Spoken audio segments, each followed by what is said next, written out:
1 Maccabees 3. The early victories of Judas. Then Judas his son, who was called Maccabeus, took command in his place. All his brothers and all who had joined his father helped him, they gladly fought for Israel. He extended the glory of his people. Like a giant he put on his breastplate. He girded on his armor of war and waged battles, protecting the host by his sword. He was like a lion in his deeds, like a lion's cub roaring for prey.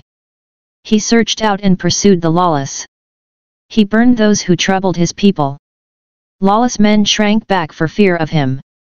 All the evildoers were confounded, and deliverance prospered by his hand. He embittered many kings, but he made Jacob glad by his deeds, and his memory is blessed forever. He went through the cities of Judah. He destroyed the ungodly out of the land. Thus he turned away wrath from Israel. He was renowned to the ends of the earth. He gathered in those who were perishing. But Apollonius gathered together Gentiles in a large force from Samaria to fight against Israel. When Judas learned of it, he went out to meet him, and he defeated and killed him. Many were wounded and fell, and the rest fled. Then they seized their spoils, and Judas took the sword of Apollonius, and used it in battle the rest of his life. Now when Saran, the commander of the Syrian army, heard that Judas had gathered a large company, including a body of faithful men who stayed with him and went out to battle, he said, "I will make a name for myself and win honor in the kingdom. I will make war on Judas and his companions, who scorn the king's command." And again a strong army of ungodly men went up with him to help him, to take vengeance on the sons of Israel. When he approached the ascent of Beth Horon, Judas went out to meet him with a small company. But when they saw the army coming to meet them, they said to Judas, "How can we, few as we are, fight against so great and strong a multitude? And we are faint, for we have eaten nothing today." Judas replied, "It is easy for many to be hemmed in by few, for in the sight of heaven there is no difference between saving by many or by few. It is not on the size of the army that victory in battle depends, but strength comes from heaven. They come against us in great pride and lawlessness to destroy us and our wives and our children, and to despoil us, but we fight for our lives and our laws. He himself will crush them before us. As for you, do not be afraid of them."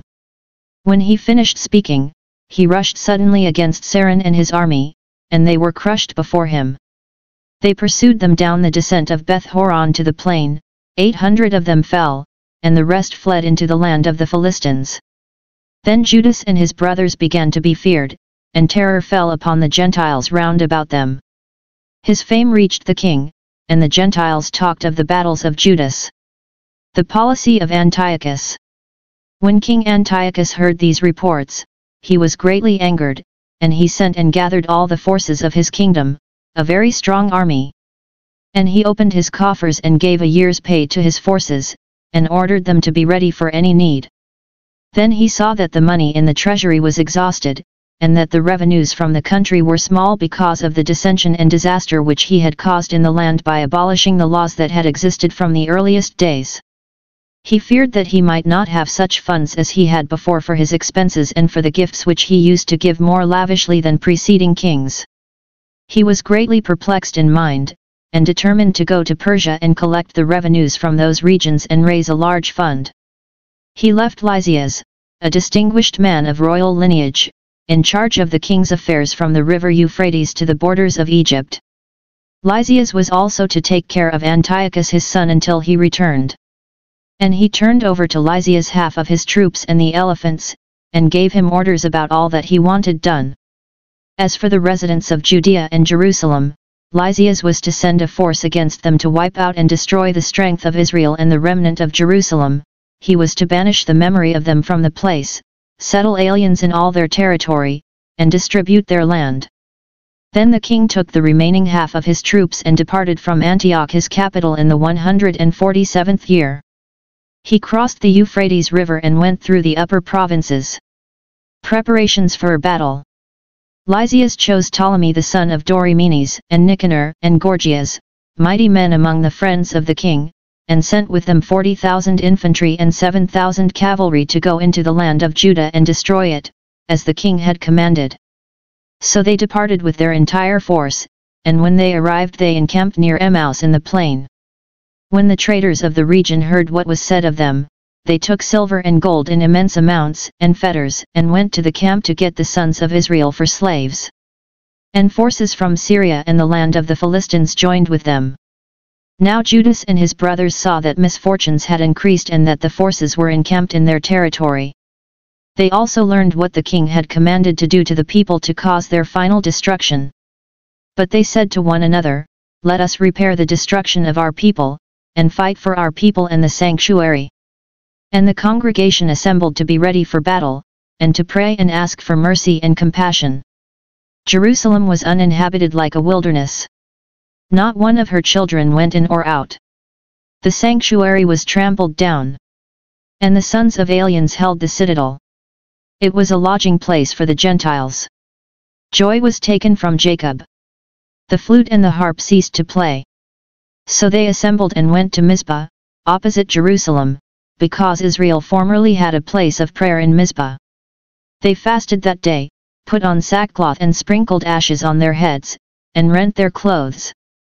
And they opened the book of the law to inquire into those matters about which the Gentiles were consulting the images of their idols. They also brought the garments of the priesthood and the first fruits and the tithes, and they stirred up the Nazirites who had completed their days, and they cried aloud to heaven, saying, "What shall we do with these? Where shall we take them? Thy sanctuary is trampled down and profaned. And thy priests mourn in humiliation. And behold, the Gentiles are assembled against us to destroy us. Thou knowest what they plot against us. How will we be able to withstand them? If thou dost not help us." Then they sounded the trumpets and gave a loud shout. After this Judas appointed leaders of the people, in charge of thousands and hundreds and fifties and tens. And he said to those who were building houses, or were betrothed, or were planting vineyards, or were faint-hearted, that each should return to his home, according to the law. Then the army marched out and encamped to the south of Emmaus. And Judas said, "Gird yourselves and be valiant. Be ready early in the morning to fight with these Gentiles who have assembled against us to destroy us and our sanctuary. It is better for us to die in battle than to see the misfortunes of our nation and of the sanctuary. But as his will in heaven may be, so he will do." 1 Maccabees 4. The battle at Emmaus. Now Gorgias took 5,000 infantry and 1,000 picked cavalry, and this division moved out by night to fall upon the camp of the Jews and attack them suddenly. Men from the citadel were his guides. But Judas heard of it, and he and his mighty men moved out to attack the king's force in Emmaus while the division was still absent from the camp. When Gorgias entered the camp of Judas by night, he found no one there, so he looked for them in the hills, because he said, "These men are fleeing from us." At daybreak Judas appeared in the plain with 3,000 men, but they did not have armor and swords such as they desired. And they saw the camp of the Gentiles, strong and fortified, with cavalry round about it, and these men were trained in war. But Judas said to the men who were with him, "Do not fear their numbers or be afraid when they charge. Remember how our fathers were saved at the Red Sea, when Pharaoh with his forces pursued them. And now let us cry to heaven, to see whether he will favor us and remember his covenant with our fathers and crush this army before us today. Then all the Gentiles will know that there is one who redeems and saves Israel." When the foreigners looked up and saw them coming against them, they went forth from their camp to battle. Then the men with Judas blew their trumpets and engaged in battle. The Gentiles were crushed and fled into the plain, and all those in the rear fell by the sword. They pursued them to Gezerah, and to the plains of Idumea, and to Azotus and Jamnia, and 3,000 of them fell. Then Judas and his force turned back from pursuing them, and he said to the people, "Do not be greedy for plunder, for there is a battle before us, Gorgias and his force are near us in the hills. But stand now against our enemies and fight them, and afterward seize the plunder boldly." Just as Judas was finishing this speech, a detachment appeared, coming out of the hills. They saw that their army had been put to flight, and that the Jews were burning the camp, for the smoke that was seen showed what had happened. When they perceived this they were greatly frightened, and when they also saw the army of Judas drawn up in the plain for battle, they all fled into the land of the Philistines.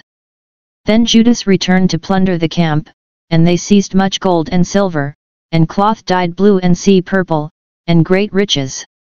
On their return they sang hymns and praises to heaven, for he is good, for his mercy endures forever.